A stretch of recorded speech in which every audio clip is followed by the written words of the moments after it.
ايقاف سابع للزمالك. مش ممكن تكون فلوس كهرباء بس هي اللي عامله القلق ده كله. ايقاف سابع للزمالك، انت متخيل؟ سابع ايقاف للزمالك. كان عندنا قبل كده جوميز والثلاث مساعدين.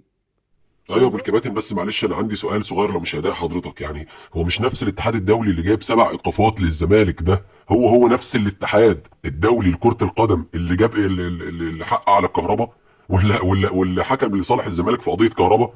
ولا هو في قضية كهرباء الزمالك ظالم والمفروض ما يتحكمش على كهرباء، وفي القضايا التانية ال7 اللي حضرتك عملته لي 7 ايقافات وصعبان عليا الزمالك في الحاجات دي؟ لا يعني الزمالك غلطان ووحش؟ يعني مش ممكن تكون فلوس كهرباء هي بس السبب في الكلام ده كله؟ يا جدعان اتقوا ربنا.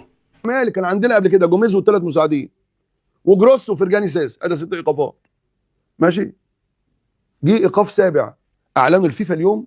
احنا مش عارفين ايه سبب الايقاف ده حتى الان، لكن هنعرف. ماشي. مصايب الزمالك كتير، عندك كونراد مشلاك وعندك ابراهيم دياباتيه وكده. هذا الايقاف السابع للزمالك، 7 ايقافات للزمالك، ايقاف ل3 مرات. من 1 ل7، واخد بالك؟ 7 من 1 ل0. ماشي. 7. عندك جروس، عندك فلوس. لا جروس قبل كده حصل، وجوميز حصل، والثلاث مساعدين يبقى كده 5، وفرجاني ساسي 6. ده ايقاف سابع، ده ايقاف سابع جاي للزمالك. اعمل ايه واسوي ايه؟ هل السبب مثلا ان الزمالك على ارض اوقاف؟ النادي نفسه في جزء منه على ارض اوقاف، اللي هو ال50,000 متر اللي مفترض في شهر اغسطس وفقا للمتحدث الاعلامي باسم الاوقاف الزمالك يقعد على الترابيزه ويتفاوض على قيمه المساله. هل التسعير بتاع المساله دي ما بتبقاش، لان ده وقف لله، وقف خيري، هل التسعير بيبقى فيه مجامله للزمالك؟ مش عارف. ممدوح بيه عباس بيتكلم في مين مع عبد القادر؟ طب انت خلص اللي عندك، وخلي بالك من حاجه، الفلوس دي كلها مرتضى بريء منها. يعني دي مش تركه جه الزمالك ورث، دي لعيبه كانت عند الزمالك هو اللي عمل معاهم كده. جوميز مع حسين لبيب، جروس مع حسين لبيب، مساعدين جوميز مع حسين لبيب، فرجاني ساسي بس اللي كان مع مرتضى. يعني من ال7 ايقافات، ولسه بقى كونراد مشلاك والواد ابراهيم انضاي، ولسه بقى عبد الحميد معالي، ولسه مش عارف مين، وهكذا. ومقطعين الدنيا عشان الواد اسمه ايه ده، محمود بن تايك، يقعد قال لهم ما عنديش مشكله بس انا قسط في ديسمبر، ادفعوا لي قسط ديسمبر كمان. ليه يا ابني؟ قال لك لا انا هخلص في المغرب واجي. يعني الراجل يلعب بكره النهائي، نهائي المغرب، نهائي كاس العرب، المغرب والاردن الشقيق، جوازه يوم السبت. قال لهم محتاج فلوس يا جماعه. السابع لم يتم كشفه حتى الان، لسه الفيفا دلوقتي مطلع القرار. ما هو كل اسبوع بيطلع قائمه بالايقافات الدوليه. ايوه يعني هو حضرتك مستغرب ليه من 7 ولا حتى 10 ايقاف للزمالك؟ ايه يعني ايه المفاجاه في كده؟ طالما نادي محدش عامل اهتمام لجمهوره، محدش عامل اهتمام للناس اللي بتحبه في الوطن العربي كله، محدش عامل اهتمام لاي حد، مستغرب ليه؟ ايه المفاجاه؟ ثم ان إيه الربط الغريب بتاع مش ممكن تكون فلوس كهرباء السبب؟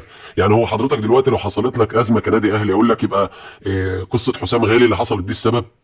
قصه كولر والمستحقات واللي انتوا عملتوا معاه سنتين، والعقود اللي بتحصل والفلوس اللي بتتهدر دي، يعني الواحد يقول ايه؟ يعني يقول لك يعني مثلا لما حصلت لك ازمه في نهائي افريقيا اروح اقول لك اصل انت ظلمت مش عارف عبد الله السعيد قبل كده؟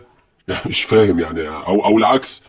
يعني ايه الربط الغريب ان مثلا لعيب عنده ادانه من الاتحاد الدولي بورق زي ما هو نفس الاتحاد الدولي ده اللي بيدين الزمالك، وحضرتك طالع تقول اصل ايقاف سابع وثامن هو اللي ادان كهربا اللي حضرتك بتقول فلوسه ومش فلوسه دي؟ وبعدين سيادتك احنا خلاص كلنا بقينا بص يعني تقاه تقوى مفيش بعد كده، يعني كله دلوقتي بقى مؤمن وكله ماشي بما يرضي الله، لدرجه ان الزمالك بس اللي بيتفتح له ملفات ايقافات واللي بيتفتح له ملفات مع وزاره الاوقاف وارض اوقاف وارض اكتوبر و الى اخره. ها انتوا ليه يا جدعان عايزين الكوره في مصر تبقى اهلي بس؟ ليه؟ ايه اللي هتستفيده انت لما يفضل اهلي بس؟ يا عم والله العظيم اللي انت اللي بيحصل ده خساره للرياضه المصريه.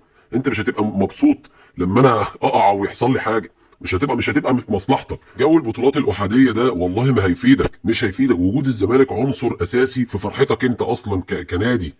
يعني ما تفرحش قوي ان انا عمال يجي لي ايقافات وعمال يجي لي مشاكل من هنا ومن هنا. انت اول واحد هتتضرر، انت اول واحد هتتضرر.